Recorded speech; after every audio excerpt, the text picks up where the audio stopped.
Fasyarful insanu wa fadilatuhu allati faqa biha jumlatan min asnafil khalqi. Manusia merupakan makhluk yang paling istimewa dan akan menjadi paling mulia di antara seluruh makhluk yang diciptakan oleh Allah Subhanahu wa taala.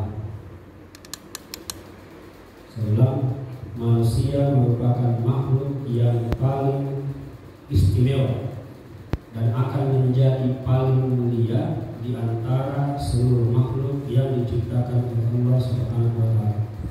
Kalau dikatakan seluruh makhluk, berarti yang dimaksud adalah malaikat, jin, hewan, dan manusia. Ada 4: malaikat, jin, hewan, dan manusia. Manusia berada di urutan ketiga. Setelah malaikat, lalu jin, manusia, baru hewan. Manusia berada di urutan yang ketiga. Manusia bisa berada di urutan yang paling pertama. Dia dulu, baru kemudian malaikat, baru kemudian jin, baru kemudian hewan. Atau sebaliknya, manusia bisa berada di urutan yang paling di bawah. Malaikat, jin, hewan, baru manusia. Kalau ada manusia yang contoh kasus seorang ibu yang menggorok leher anaknya, maka dia sebenarnya sedang memposisikan dirinya berada di urutan yang paling di bawah, karena tidak ada hewan yang mau membunuh anaknya sendiri. Ketika manusia sudah berlaku seperti itu, maka dia berada di urutan yang paling di bawah sekali. Atau sebaliknya, dia bisa berada di urutan yang paling tinggi, melebihi para malaikat. Yang dikatakan di sini, fasyarful insan wa fadilatuhu allati faqa biha jumlatan min asnafil khalqi. Manusia itu istimewa dan dia bisa menjadi yang paling mulia di antara semua makhluk ciptaan Allah, malaikat, jin, hewan. Bagaimana caranya agar dia menjadi yang paling mulia? Bisti'dadihi li ma'rifatillahi subhanahu wa ta'ala. Karena ternyata di antara semua makhluk itu hanya manusia yang diberikan potensi untuk bisa lebih dekat kepada Allah Subhanahu wa taala. Di antara semua makhluk hanya manusia yang dikasih potensi untuk dekat dengan Allah Subhanahu wa taala. Malaikat tidak dikasih. Jin apalagi, dia sudah diusir dari surga. Hewan apalagi, hanya manusia yang punya potensi. Pertanyaannya, bagaimana potensi itu bisa ada pada diri manusia? Jawabannya adalah di qalbi, dengan hatinya manusia.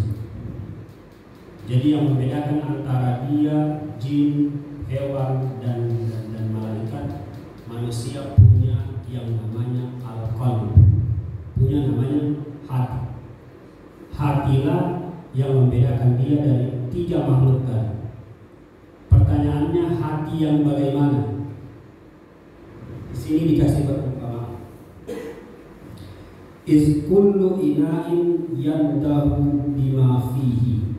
Iz kullu ina'in yandahu bima fihi. Hati yang bersih adalah prasyarat utama sehingga manusia itu bisa lebih mulia daripada yang lain. Kalau diibaratkan dia seperti gelas kaca, atau loyang, yang loyang itu apapun yang diisikan di dalamnya, maka itu pula yang akan dipercikkannya. Saya ulang, gelas kaca atau loyang yang apapun diisikannya, maka itulah yang dipercikkannya.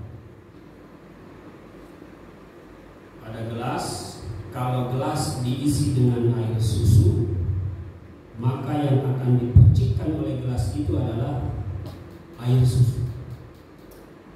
Ada gelas, kalau diisi dengan air oli, maka yang dipercikkan oleh gelas itu adalah air oli.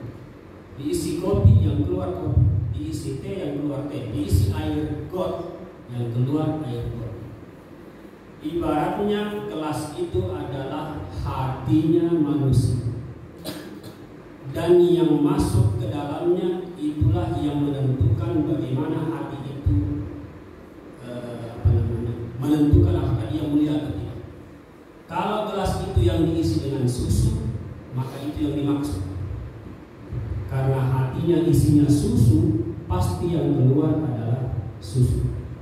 Dan orang-orang yang seperti itu, yang itulah yang disebut dengan fasyarful insan, yang selalu isi hatinya dengan kebaikan. Kalau kebaikan yang masuk, maka yang keluar kebaikan. Tapi kalau yang masuk adalah air oli atau air got, maka yang keluar juga adalah air oli atau air got. Dan sepertinya ibu-ibu yang mendorong leher anaknya tadi, hatinya itu terisi oleh air got. Apa yang dimaksud dengan isi itu? Manusia dengan tubuh seperti yang kita punya sekarang ini, masuk sesuatu melalui tiga. Masuk melalui mulut, masuk melalui mata, masuk melalui telinga. Makanan haram yang masuk melalui mulut sampai ke hati. Dari hati kemudian keluar apa yang menjadi makanan haram tadi.